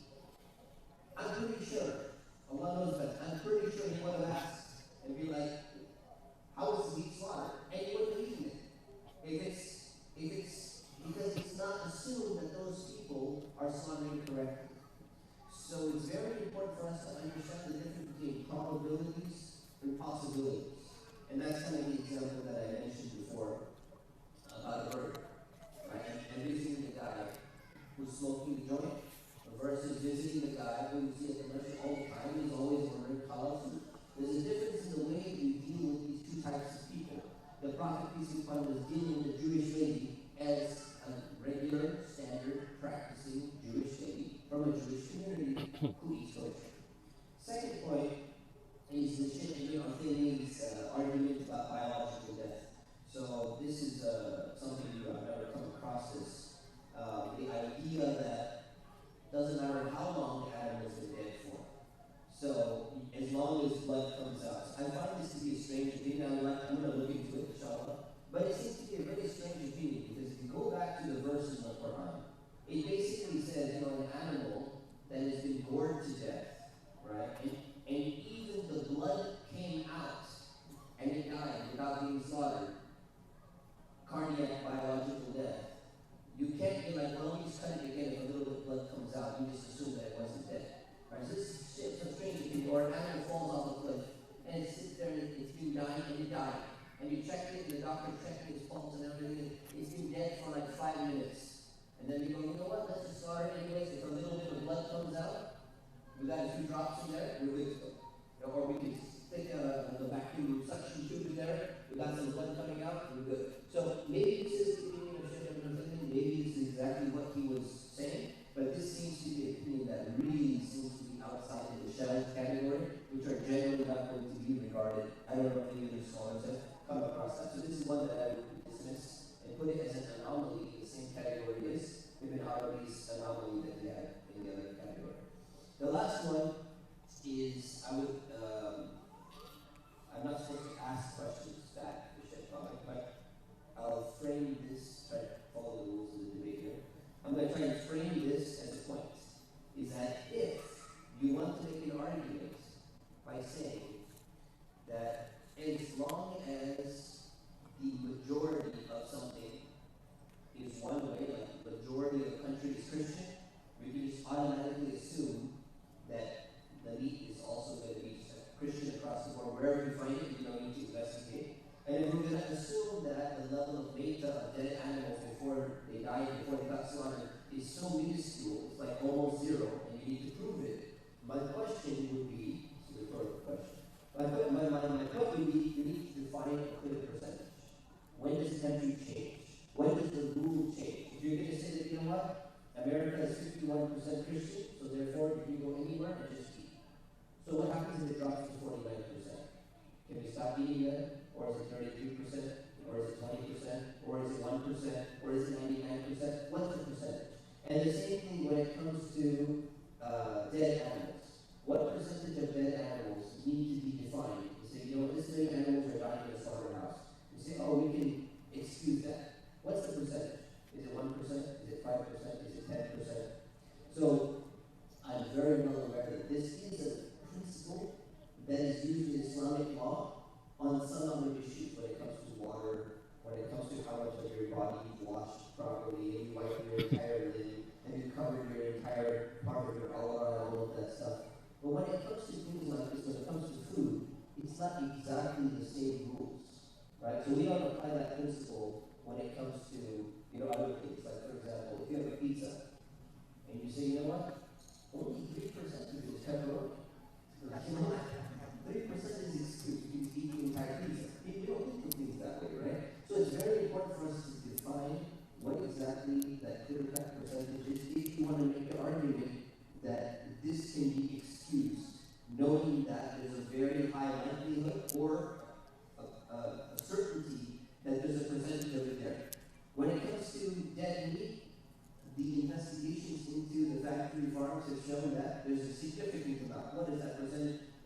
1, 2, 3, 4, 5, 6, 7, 8, 9, 10, whatever it is, what amount would be excused? When it comes to Christians in this country, we have a clear-cut percentage. About 30 to 40% of people are not Christian. Let's assume that in the rural areas, because they're more, Bible practicing, Bible, church going or whatever it is, let's say it gets up to 20% or 10% non-Christians. That is slaughtered in meat. What's the percentage that it would drop to in a country like the United States of America, such that the rule would change? Because fiqh, when you talk about halal and haram, you have that fiqh means having clear guidelines. So I would like to know, or I think it needs to be specified, what is the exact guideline of what is going to be allowed and what is not going to be allowed. And the reason why this is so significant is not only for America. It's because whatever happens here, people are going to take one rule here. And I'm really glad that Sheikh mentioned what he said applies to the United States of America. How many of you ever traveled outside the United States of America? Raise your hand. Okay. That's why it's also important to know what happens outside the United States of America. When you travel outside the United States of America, you need to decide, are we eating a steak or not? Are we eating the Korean barbecue in Korea or not? I'm going to Korea next week. I got to find a halal Korean barbecue because they're not having pita. Well, I have Korean, Japanese, yakiniku, Japanese barbecue. Got to find a halal one because they're not having pita for sure, right? So a lot of people take one set of rules in the United States of America. When they travel, they apply the exact same rules with the false assumptions of why they're able to do that. And my goal was to make you understand these two core principles. Number one, if meat is dead, according to clear-cut definitions, you can put this definition aside, or let's even include this definition. The meat is dead, it is haram, it's like pork, it can't be eaten. Number two, if the meat is not been slaughtered by a Muslim, Jew, or Christian, and you can prove it. You can prove it. Let's just say you have someone right in front of you. You say, man, I just took a goat in my backyard and I slaughtered it. So what religion are you? They're like, I'm atheist. Sorry, I can't eat that meat. Hopefully Sheikh will agree that you cannot eat that meat. Because every single slaughter that I know says that you cannot eat that meat. If it's there. And I know what's going to happen. Some people say, don't ask. Don't ask what the religion is. Okay, fine. But let's say you know. You know this guy. He's not Muslim, Jew, or Christian. And you already have that knowledge. Then what do? You discard it? You say, you know what, I'm just going to re-identify you as Christian. Like people re-identify their gender for like a day or something. I'm identifying you today. Just please identify for me as Christian for a few hours so I can eat your meat, and then I'm going to re-identify you back to whatever you were. So this is my responses to Shaitan. By the way, Sheikh Mustafa, I can see there is something common. Identify me. Sheikh Tarik mentioned that witnessing, according to this, is out. I think it's out of it. If you witness, it's not under that point. So I can see that it's common, by the way. There is common issue, but I just want us an audience to see or to clarify a few common things between Sheikh Mustafa and Sheikh Tarik. One of the common issues that both of them agree that if they stun the animal and died, as he mentioned, as the Sheikh Mustafa mentioned that he left the animal for 5-10 minutes and he know that the animal is dead, it is haram to be eaten from both parties, right? Agreed? Agreed. Alhamdulillah. Another thing I can see, like Sheikh Mustafa, from your perspective, the meat, if it has label, for sure it's allowed to be eaten. So tasmiyah, you're not considering here. Tasmiyah, no. Alright. So I have only a few questions for both of them. Like probably we can see the khilaf, the common according to. I was thinking that maybe this conversation goes further than this, but alhamdulillah, inshallah, there's a lot of common issues between them because Sheikh Mustafa, if Ahlul Kitab, Christian, follow Christianity, and he, that he is a Christian and he's slaughter a cow or meat and he brought for you. Like your neighbor, he's a practicing Christian, he's slaughter according to Islamic way. You eat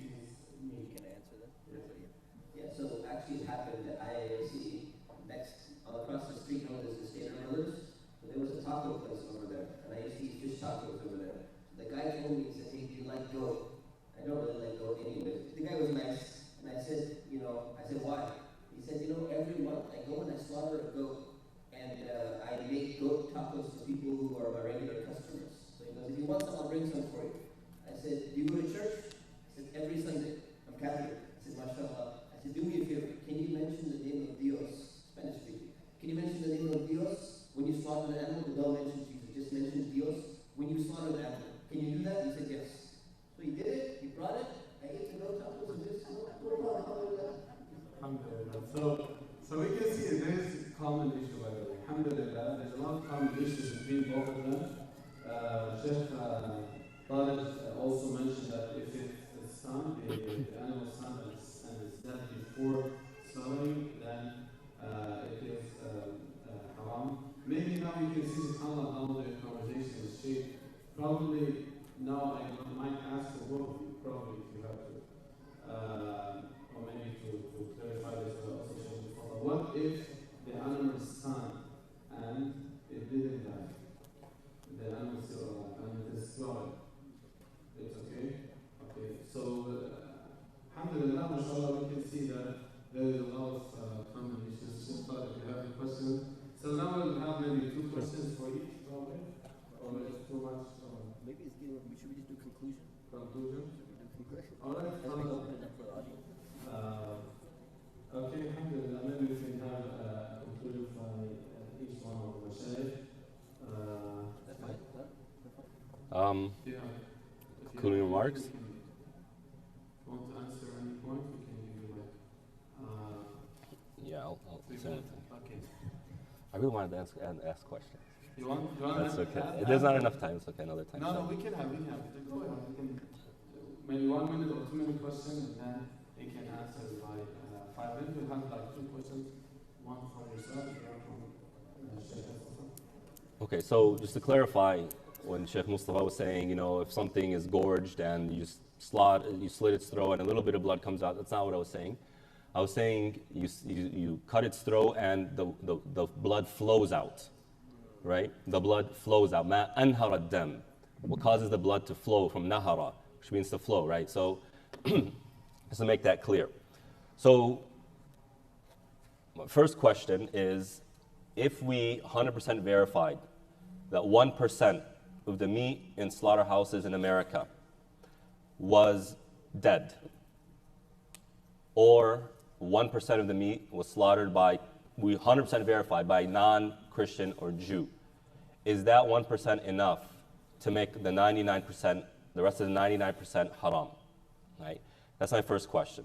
The second question, I take it that you do believe tasmiyah is an obligation. Slightly lean towards that opinion. Okay, so if you, Sheikh Mustafa, as a Hanafi, you're a Hanafi, right? Yeah? Kinda? Right? Let's just say a Hanafi, right? Or a Maliki. Let's go stick with Hanafi.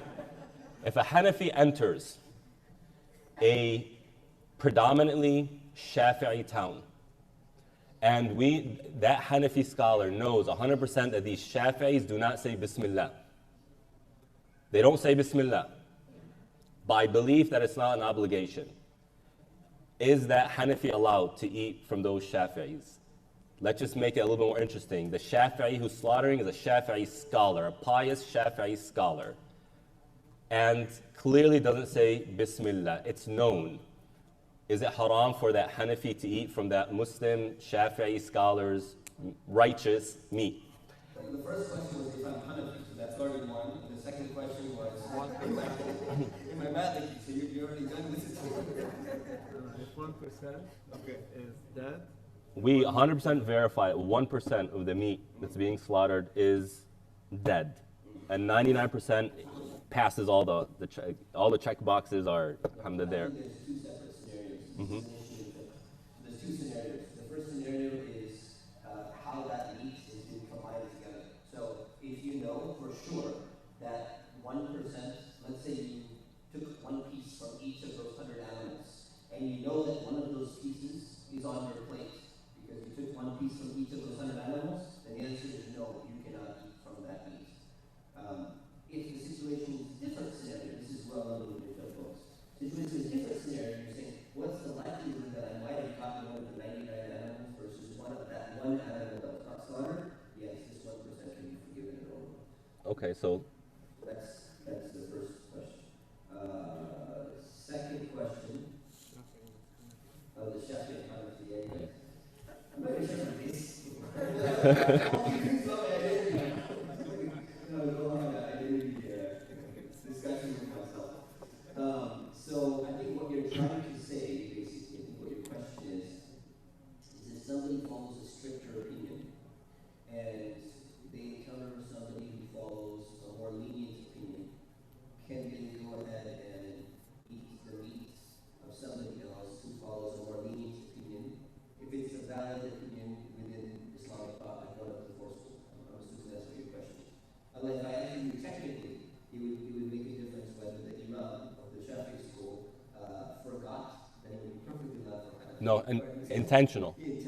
Intentionally not say Bismillah. According to your reference in Hidayah in the footnote, right, this would still be allowed. Right? No, it wouldn't. Didn't you quote that? I said they don't. Oh, yeah. Right. Yeah, that's right. According to your Hidayah reference, it's okay to do that. But if you're asking for my opinion specifically, because I'm not 100% Hanafi, in my opinion is that it is perfectly fine, and actually it's preferred for people who have stricter standards to insist on others upholding their standards. So if somebody is, let's say for example, they only follow hand slaughter Zabiha because of the issues that we didn't bring in here, and they say, I only want to go to somebody's, restaurant if it's going to be hand slaughter meat.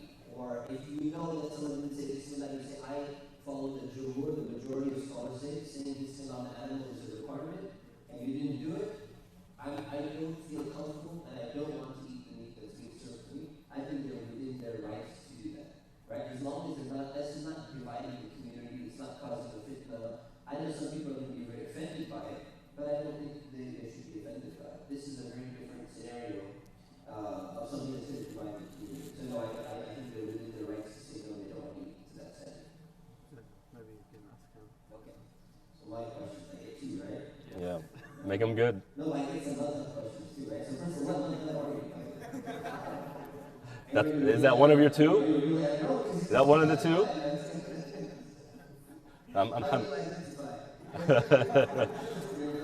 Fluid. Hanbali. Yeah. 100%? Well, the Hanbalis, you know how they are. Hybrid. They're hybrids. They don't follow the taqlid stuff. Okay, I'm sorry.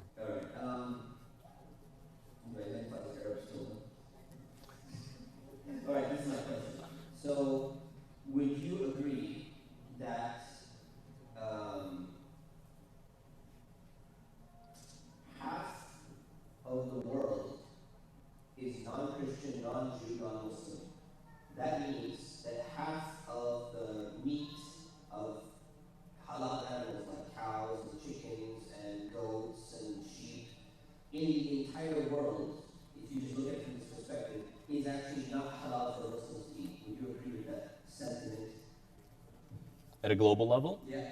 In my last assessment, if you want to call it that, of the Ahl Kitab plus Muslim population took about 60%. Okay, so would you agree that 40% Right. of the meat in the world that is from a halal animal is not halal to eat? If it's coming from a mushrik country like China and Japan and whatnot, so if you have imported Japanese Wagyu, then that's haram.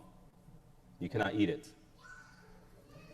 So when you look at Wagyu in stores, for those who are on my side of the camp, you have to verify what that source is. If it's American Wagyu, meaning it's slaughtered in America, then I'm okay with that. But if it's coming imported, or Australia, if it's imported from Japan, that's not allowed.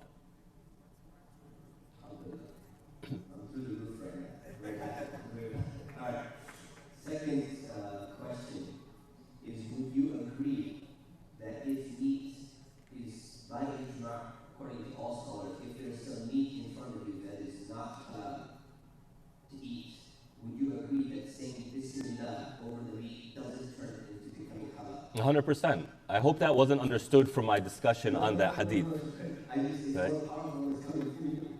I just want to make sure that's not what I meant at all. I don't know if anybody understood that. I don't know how you understood that.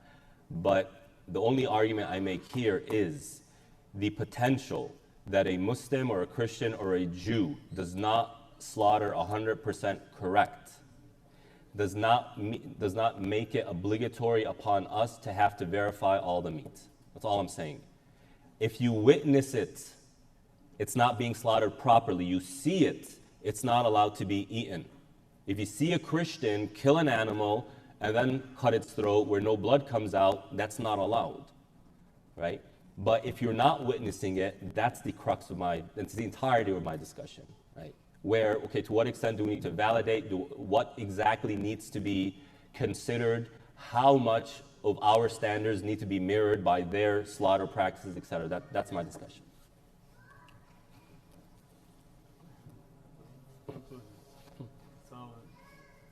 So inshallah, with each one of the mashayikh will give the conclusion. We wanted to open the Q&A, but mashallah, time goes so fast. It's almost 8 o'clock. Alhamdulillah. It's really fruitful, and inshallah, I wasn't expecting to be very peaceful, inshallah. But it is, alhamdulillah. It's peaceful, fruitful and peaceful conversation. So I'll let Sheikh Mustafa to conclude his opinion, inshallah, and then Sheikh Khalid. And then we'll give you 20 minutes. We have vendors outside, inshallah. Enjoy yourself, inshallah, just as it is concluded. So I want to conclude with 6 points and then conclude the statement. So the 6 points that I want to identify is number one, I think there's 2 really false assumptions that people have. Number one is that if the animal is halal, like it's a cow or a chicken, the meat is always going to be halal. And I think we've clarified that that is not the case. Number 2, it's a false conception that people have, saying Bismillah turns non-halal meat into halal, and that is not the case. Number 3, I think both of us agree that you cannot eat meat in 40% of the world because it's not Christian. Number 4, I think we both agree that if you learn that the meat was slaughtered by a non-Christian, non-Jew, non-Muslim, you are not allowed to eat it, no matter what. Number 5, well, let's just start with this.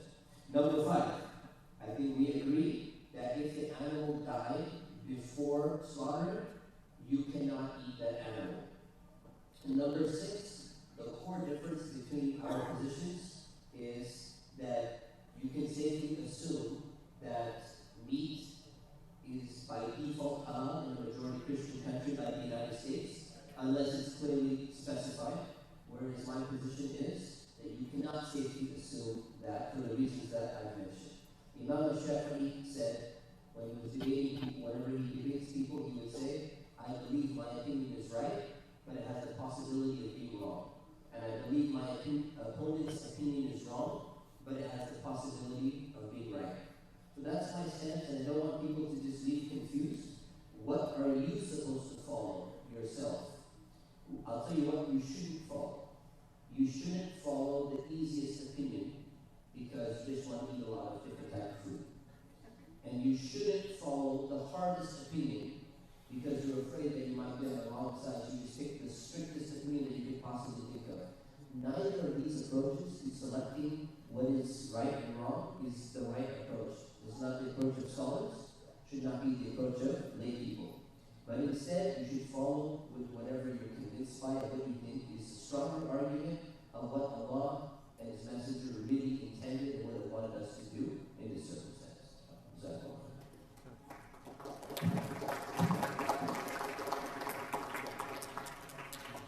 So Sheikh Mustafa concluded very, very beautifully, so I don't think I need to add anything there. I'll just reiterate the statement of Imam Shafi'i. I believe that my opinion is correct, but there's always a possibility that the one I was discussing with is correct.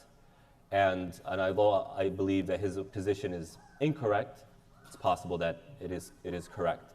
So we ask Allah subhanahu wa ta'ala to guide us to that which is best, bi'idhnillahi ta'ala.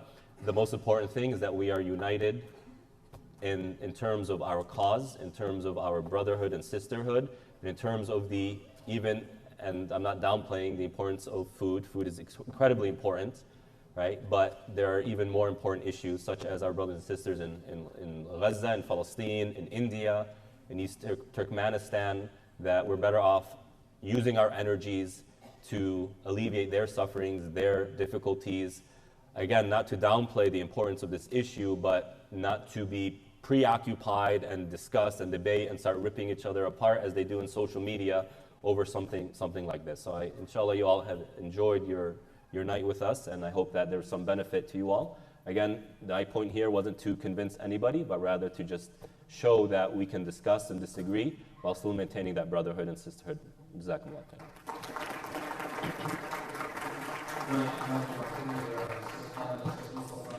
Alhamdulillah, as you can see, like the thing, there is khilaf. Each one of them, shows his element, and you can see that, particularly the most important thing in the khilaf was to have a fruitful conversation. Alhamdulillah.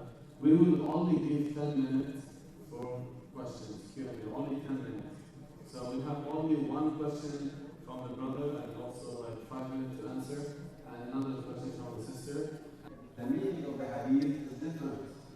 So what he's trying to do is clarify that when Sheikh Mustafa mentioned how eating haram will prevent a person's dua from being accepted, the brother is simply clarifying or requesting a clarification that what's meant by that is not the issue of Zabiha, but rather eating from either that which is categorically haram, like pork, or from money that was earned from haram and then using that for food. Yes. Yeah, I don't agree with you. It wasn't for meat. So if food is haram, that's exactly what he's talking about. So if you go back and check hadith and look what the scholar said, it is referring to the food that he's consuming is haram. So you can check it yourself. Look at the different riwayat, and not all of them have to do that. There is a riwayah وَبُدِّيَ بِالْحَرَامِ. So it is general. Yeah. وَبُدِّيَ بِالْحَرَامِ also was nourished by haram. So hadith is more general, because both of them are agreeing that if you find both of them agree, but Sheikh Tarik does agree that this is haram actually. He's point, and Sheikh might agree that. Maybe it's made that, for example, it falls in the category of haram. But inshallah, next week, if you want to do great on that hadith, I'm down. Exactly. We can have also questions.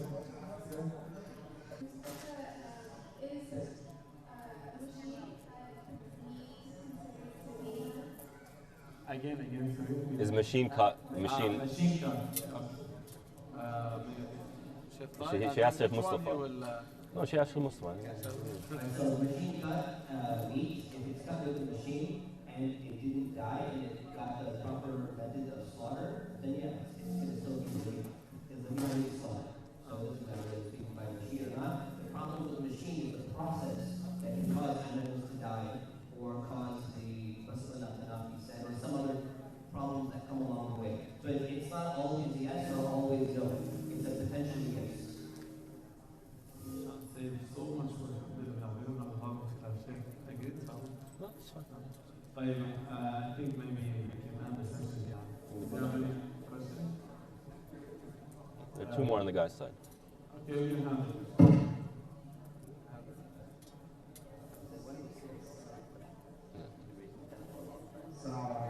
Salam. With all respect for both of you, just have a question regarding the Eid. The what? Kosher Eid is Jewish Islam, but Halal is a little bit unfair for the other opinion, because opposite Halal is haram.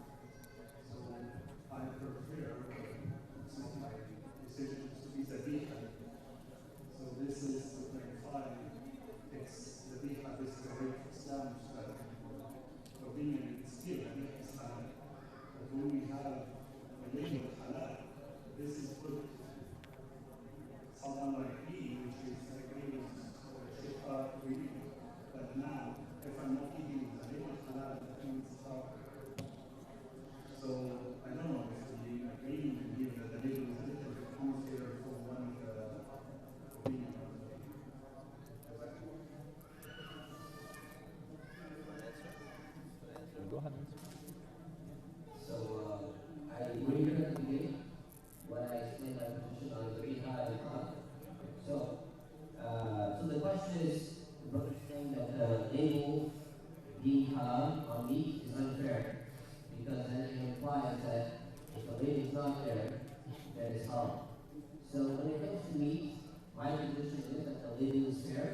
because it doesn't need to be there. But when I see the halal on the water bottles, and when I see halal label on like coming from Thailand, I think it's kind of unfair because the water is always halal and it doesn't meet a halal standard label on it.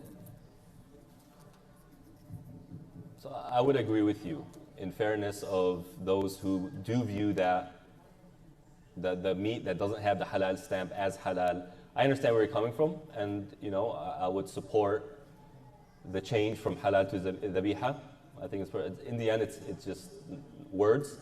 I think Zabiha would be more realistic and fair. We ask Allah subhanahu wa ta'ala أن ينصر إخواننا المستضعفين في فلسطين وغزة يا رب العالمين وأن يؤلف